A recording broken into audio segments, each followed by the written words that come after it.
Too many people in America today think that the purpose of faith in God is to have God solve all my problems so that there's no more pain, no more suffering. No, that's incorrect. When you and I experience pain, the challenge is to ask ourselves, God, what are you trying to teach me in the midst of this pain, in the midst of this suffering? The challenge for you and for me as human beings is to work through our pain so that we can know Christ better.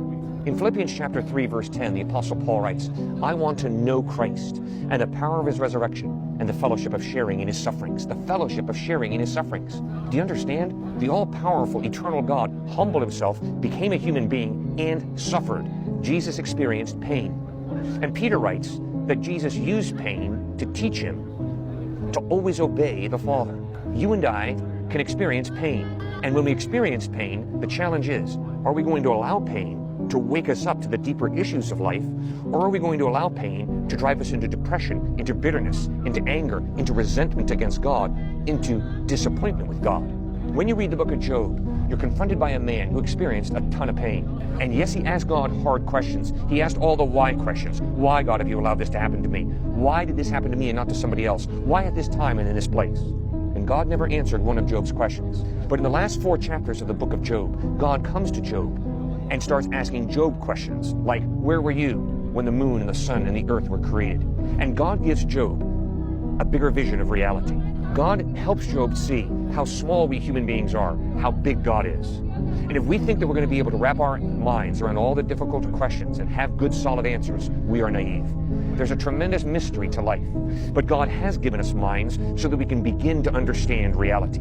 Also, God gave Job a deep sense of his presence, his witness.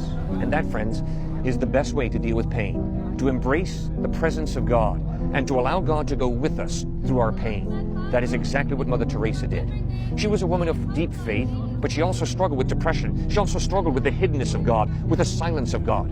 But she held on to Christ. She kept on doing what she knew was right to help the poor in Calcutta, India, and elsewhere.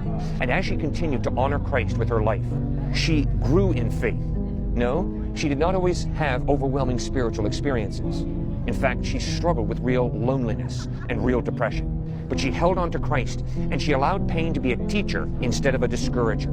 She allowed pain to refine her faith. And that's exactly what Job did. For Job understood that his faith was not based on the circumstances of life. Instead, his faith was based on the character of God, which is good.